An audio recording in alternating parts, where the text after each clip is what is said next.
So let's be honest, when we hear using AI to study, what do we picture? Typing a question into ChatGPT and then copying the answer. But that's not how the smartest kids are using AI. Let me show you what we're really doing. It's a simple 3-part formula that saves me over 2 hours a day while keeping me ranked top of my university. And the first part of this formula is called the GPS principle.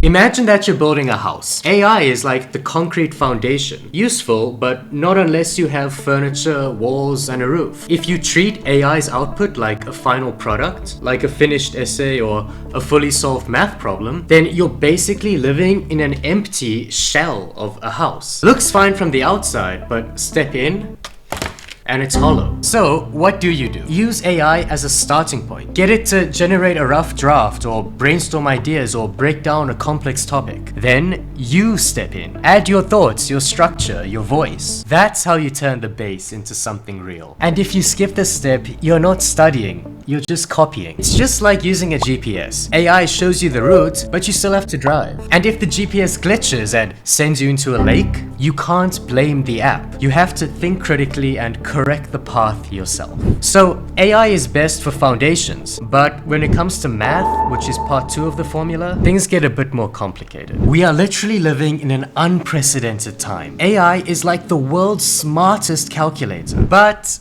there's a catch. Because math is black and white. The answer is either right or wrong, no in between. AI can solve complex math problems in seconds. It can explain integrals, derivatives, matrices, analysis faster than most calculators. But you cannot blindly trust it. AI is very, very powerful, but not perfect. Sometimes it makes mistakes. And when it does, those mistakes can be spectacularly wrong. I asked ChatGPT to solve 2 into x plus 3 equals 7x minus 1. Pretty basic, right? It confidently gave me a completely wrong answer because it didn't distribute the 2 properly. And the worst part was that at a glance, the explanation looked correct, but the answer was just flat out wrong. So, here's the formula. Use AI to check your work, but not to do your work. Get it to explain methods step by step, but then rework the solution yourself. Because if you don't understand the process, you've learned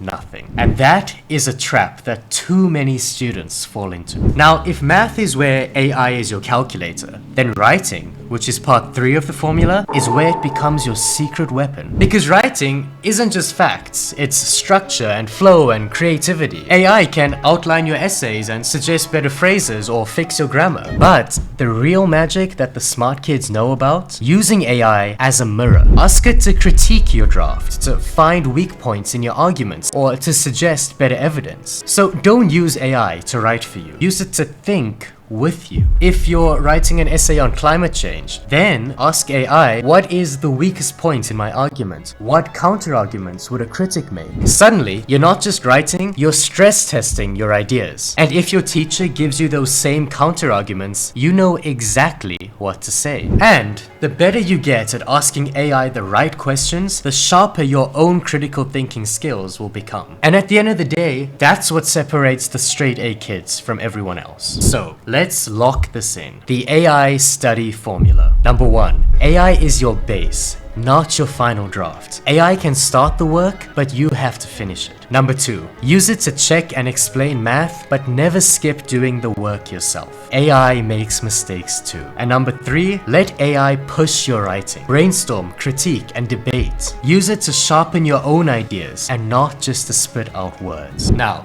these techniques really will save you hours a day if you use them right, but none of it matters if your study habits are a mess. So, for my 3-part study skills formula, click right here, and I'll catch you there.